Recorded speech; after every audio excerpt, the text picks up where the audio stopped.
तो मोशन में हम लोग बेसिक क्या क्या सीख चुके हैं अभी तक।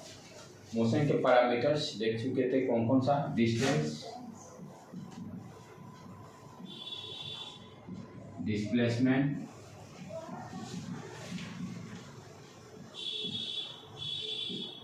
थर्ड एवरेज वेलोसिटी स्पीड, ये भी हो गया है, और fourth average velocity.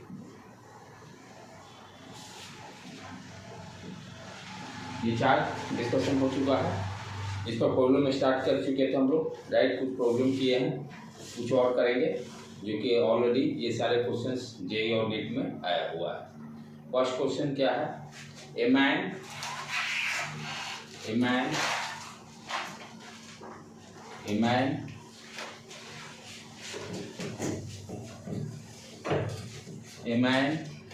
covers of distance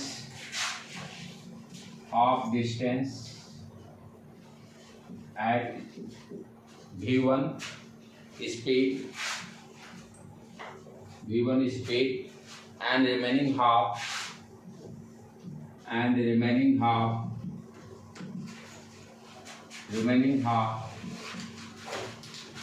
at v2 speed. ये प्रॉब्लम लगता है कर चुके हैं बेटे। हाँ, ये हो गया, आगे वाला करते हैं। ये हो चुका है, ये ऑलरेडी हो चुका है।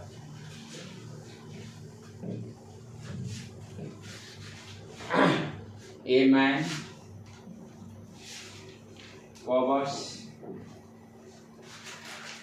3 equal distance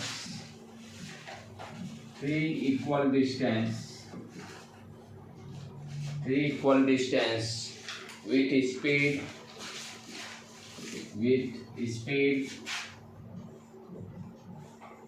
v1, v2 and v3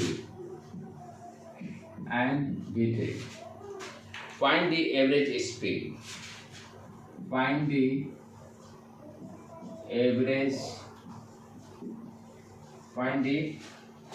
average speed. A man covers 3 equal distance with speed v1, v2 and v3. Find the average speed. तो एवरेज स्पीड का फर्स्ट राइट डाउन फिजिक्स में क्या जो पूछता है उसका फॉर्मूला लिखिए, देन उसके बाद फिर सोचना अपना स्टार्ट कीजिए। एवरेज स्पीड का हम लोग फॉर्मूला क्या जानते हैं, total distance upon total time, यही होता है। अब इसके बाद फॉर्मूला लिखने के बाद तब आप क्वेश्चन पर दोबारा रीड आउट, इस तरह से प्रॉब्लम को सॉल्व करने का अपना टेक्निक डेवलप करना है।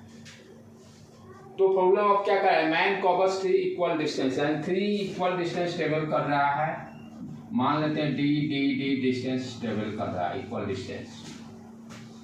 यहाँ पर टाइम नहीं दिया हुआ, जो नीचे डिनोमिनेटर में ध्यान देने की बात, क्या दिया हुआ, गिवन क्या है, दोनों चीज देखना है। गिवन क्या दिया हुआ, वेलोसिटी दिया हुआ, यानी इस ड्यूरेशन में v1 वेलोसिटी है, इस ड्यूरेशन में v2 वेलोसिटी, इस ड्यूरेशन में v3 velocity. Time is not given, तो हमें क्या करना पड़ेगा, टाइम निकालना होगा जो टर्म्स दिया हुआ डिस्टेंस और वेलोसिटी में। ये अप्रोच इस तरह से अप्रोच करते हैं प्रॉब्लम को सॉल्व करने के लिए। पहले फॉर्मूला एग्जैक्ट लिखिए, उसके बाद क्वेश्चन को रीड आउट करके क्या क्या दिया हुआ उस चीज़ को अंडरस्टैंड कीजिए। जो चीज़ नहीं दिया हुआ तो उसको आप कैसे गिवन डाटा से हम रिट्राइव करेंगे, ठीक है। यहाँ पर टोटल डिस्टेंस तो मालूम चल गया, डी यानी 3D हो गया। जो चीज़ मालूम है यहाँ पर लिख लीजिए। टोटल टाइम नहीं मालूम है, टोटल टाइम नहीं मालूम है तो क्या करेंगे हम लोग भाई, गिवन डाटा के अकॉर्डिंग हम लोग टाइम निकालेंगे। हम क्या जानते हैं, स्पीड बराबर डिस्टेंस अपॉन टाइम। टाइम क्या हो गया, डी अपॉन वेलोसिटी। ये दोनों टर्म दिया हुआ है, डी भी दिया हुआ, बी भी दिया हुआ। डी हम एज्यूम कर लिया, लेकिन ये भी इंफॉर्मेशन दे दिया इक्वल। तो हर इंटरवल में मान लेते हैं ये t1 टाइम है, ये t2 टाइम है, t3 टाइम है। t1 टाइम कितना हो जाएगा, distance d upon v1, t2 क्या हो गया, d अपॉन v2, t3 क्या हो गया, d upon v3।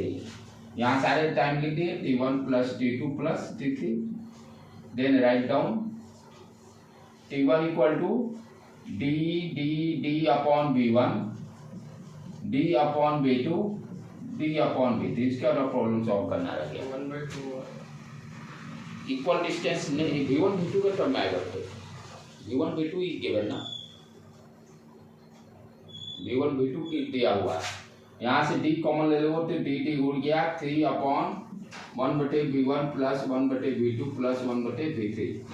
Take LCM, नीचे में डिनोमिनेटर में V1 V2 V3 और ये यहाँ क्या हो गया V2 V3, simplify V1 V3 V1 V2 ऊपर भेज दो 3V1 V2 V3 divided by V1 V2 plus V2 V3 plus arrange कर तो V3 V2।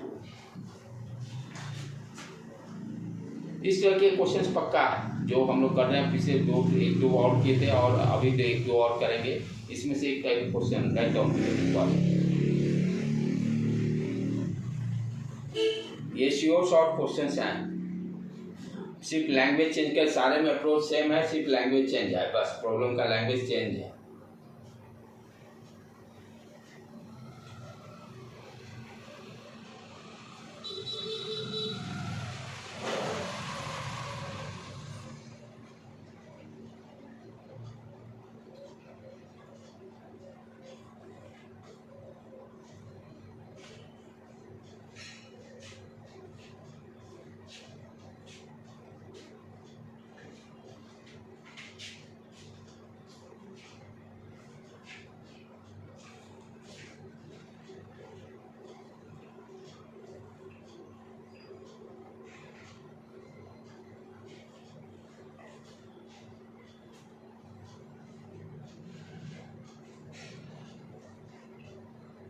ठीक है,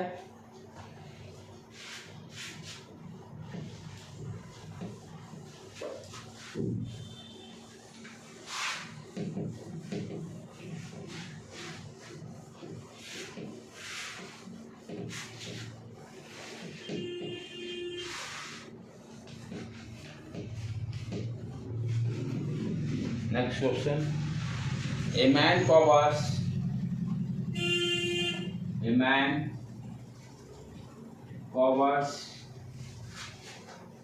half distance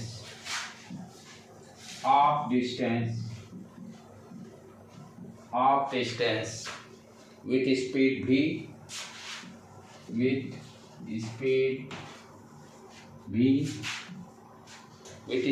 v and remaining half distance with V1। सिर्फ लैंग्वेज का खेला है। V1 and V2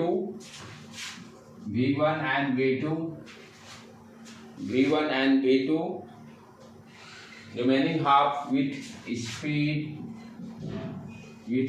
V1 and V2 for equal time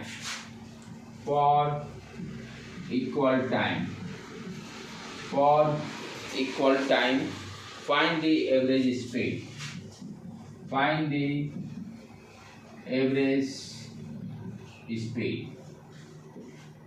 A man covers half distance with speed v and remaining half, मान लेते हैं dd distance,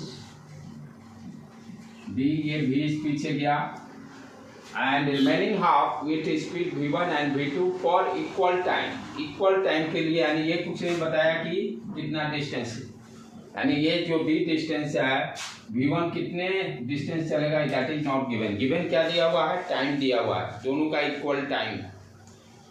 equal time है और इस ड्यूरेशन में v1 एंड v2 वेलोसिटी से स्पीड से जा रहा है। तो पहले write the formula, average speed equal to total distance upon total time. मान लेते हैं टी टाइम, इसका तो टाइम निकल जाएगा, d अपॉन v कर देंगे, वेलोसिटी को डिस्टेंस अपॉन टाइम। ठीक है, ये मान लेते हैं t दिया, यहाँ पर मान लेते हैं t1, ये भी इक्वल ही है। तो यदि ये t1 मान लेते हैं तो t2 एंड t2 दोनों इक्वल इंटरवल में चल रहा है। ठीक है, तो टोटल डिस्टेंस कितना हो गया बच्चे, 2d time t1 plus t2 plus t2, remaining half equal time interval दिया हो ना, रिमेनिंग हाफ